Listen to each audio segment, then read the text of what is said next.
Good afternoon, everybody. Take courage. It is I. Do not be afraid. Boy, do we need to hear that. There's so much fear today, especially today in our world, our country, with everything going on. I hear it all the time in spiritual direction and counseling and our confession.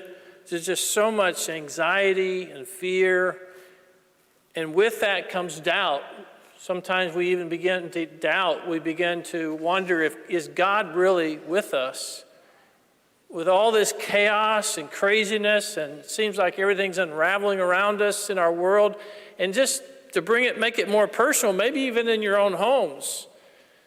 You know, let's put COVID aside for a minute and all the civil unrest and just the day-to-day things we go through with, you got your kids at home more with you, right? Just the feeling of just chaos sometimes. And this is the situation the disciples in today's gospel found themselves in. They're getting knocked around by the waves. And it says it's in the fourth watch of the night. And Jesus comes to them. Does it ever feel like God waits till the fourth watch of the night? You ever heard the saying that God is an 11th hour God?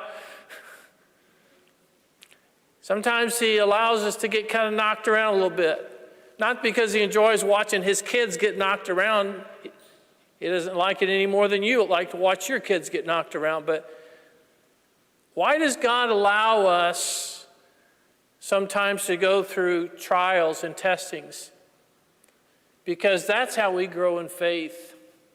It's the only way we grow in faith, is by putting us in situations that require faith. I remember my mom used to say, be careful what you pray for. You're going to pray for humility. He'll put you in situations you're going to get humbled. But that's how you grow in humility. Or I need more patience. All right.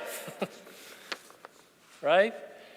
And the one way God allows us to grow through faith is he puts us in situations where our faith is tested. You know, it's easy for us, I think, I'll speak for myself, I think it's true for most of us, that when things are going well, money's flowing in, kids are doing well, things are rolling along, it's easy to say, yeah, I believe in God. I trust in God. But when things are not going so well, it's really easy to doubt. And that's where the evil one comes along. He always comes along when we're getting knocked around. And he comes along and he says this to you. Where's your God? Where's your mighty God now? Look at your family. Look at your marriage. Look at this nation coming undone. Where's God in whom we trust? Where's your God now? When the Israelites were taken into captivity numerous times in the Old Testament, their captors would taunt them. They would taunt them and say, where's your God now? Where's your mighty God now? And that's what Satan does. Where's your God? He wants to bring doubt. And he's done this since the beginning with Adam and Eve, right? What does he say to Adam and Eve? When God tells them they can eat of any of the trees in the garden, just not to eat of the tree in the middle of the garden, here comes Satan, that slimy little snake, and he comes up in your ear and he says, did God really say that? You see what he does? He just needs a little bit of wiggle room. He just put a little bit of doubt. He wants you to believe that you're on your own. And if you're on your own, if you believe that lie, guess what you're going to do? You're going to try to take things into your own hands when things are going rough because you feel like you've believed the lie that God's abandoned you. Because when we're going through hell, we're going through tough times and rough waters, it does feel that way, doesn't it? It feels like God's abandoned me. Sometimes it feels that way just in prayer. When you pray and you pray and you pray and all you hear is crickets. You don't get any response from God. It feels like he's asleep or he's abandoned you. Jesus can attest to that, right?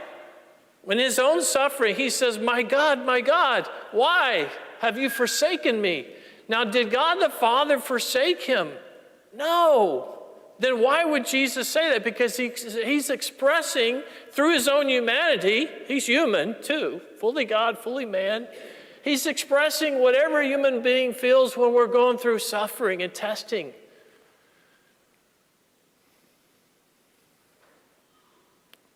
Why have you forsaken me? Where are you, God? Some of you here today, maybe you're going through some really tough times. And maybe you're even beginning to doubt. You're beginning to waver. And there's some people that have left the church. We all know people like that, right? They've left the church a long time ago. They left God. They gave up on him because probably, maybe, perhaps, they went through some really hard stuff and they felt like God just left them hanging. Right? Just left them hanging to die. Sometimes he does come to us, but it's in the fourth watch of the night. God always hears our cry. God always answers our prayers. It's just not always on our time scale and according to the way we think he should do it. But he always is there. He's always faithful. He says, take courage. It is I. Do not be afraid. And then good old Peter. I love this. Well, if it's really you, in other words, if you are really with me, then prove it. Command me to get out of this boat and walk on the water. What's Jesus say? Come. How many of us would step out of that boat? Maybe if you had a life jacket on, or you're a good swimmer. Where's God calling you to step out of the boat? Where are you in your life right now? Maybe some of you here today, God's asking you to trust him more. He's asking you to step out of the boat. Step out of your comfort zone. Step out of that place of fear and doubt. You see, it's when we step out of the boat and we get out of our comfort zones, we're going to see miracles. We're going to walk on water. Maybe not. Maybe so. How many of y'all believe if God wants you to walk on water, you could walk on water? God can allow anything. Jesus was walking on water. Yeah, but Father Mark, he's God. Well, but if he wants me to do a miraculous thing, wants me to walk on water, he can allow me to walk on water. Now, Peter is doing just fine because he's got his eyes on the Lord. And then what does he do? It says in here, Peter got out of the boat and began to walk on the water toward Jesus. But when he saw how strong the wind was, he became frightened and began to sink, crying out, Lord, save me. You see, that's what we do. A lot of times we're doing just fine, right? We got our eyes on the Lord. We're going to church. We're doing our prayers. Things are going well. And here comes the strong winds. Here comes the chaos and the craziness. And we start focusing on that, and we take our eyes off of him, and we sink. We sink into discouragement. We sink into despair. We sink into fear and doubt. We sink. And the next time we're going to be tested, we're saying, I'm not doing that again. And we play it safe. We just stay in the boat. But look at the end of the story. We got to finish the story here. Immediately, he doesn't say he waits. It says immediately, Jesus put out his hand and caught Peter and said to him, O you of little faith, why did you doubt? Why did you doubt me? You see, when we start doubting God, we sink. Satan just pulls us down into that pit of depression and despair and loneliness when we start doubting.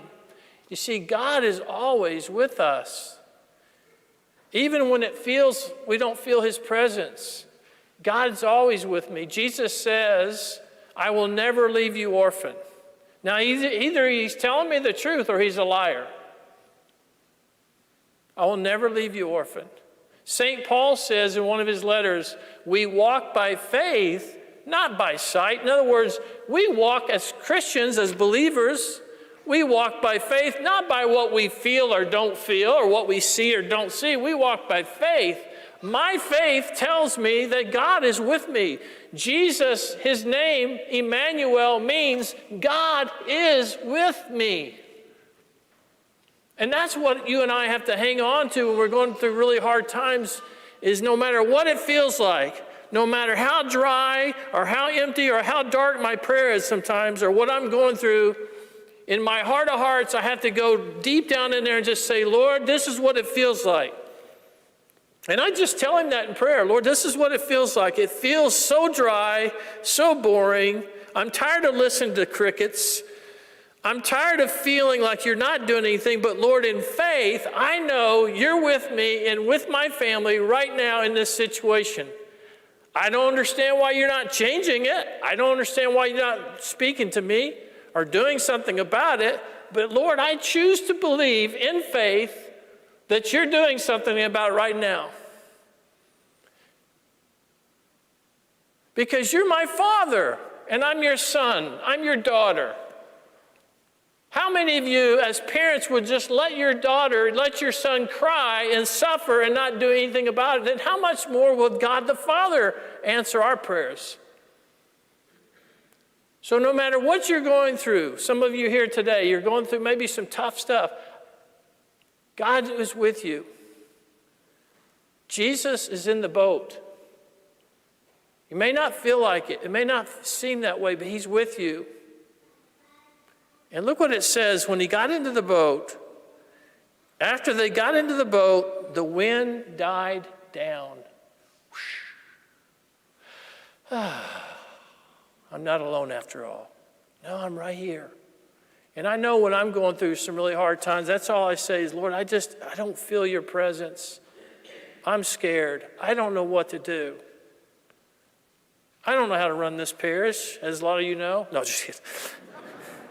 It's too much, Lord. It's too many things going on. I'm just one person. Please, Lord, help me. I don't know. And it feels so much like you've left me to myself. But Lord, I know that's a lie from the pits of hell. And I choose to believe that you're with me, that you're right here. I just need to take your hand. And every time I do that, never fails, I hear him speak to me. And he always says the same thing to me. He always says, Mark, I'm right here, little buddy. Just give me your hand. And the wind dies down. You're going to be fine. Yeah, but what if, I call it the what ifs. What if I do sink? And what if people do get mad? And what if people do start leaving the parish? And what if? All that matters is I'm with you. And you're with me. Let the chips fall where they fall. Just know I'm with you. You're going to be okay. We're all going to get through this. Just let me get in the boat with you. Let me take you by the hand. And let me love on you. And we're going to make it to the other side.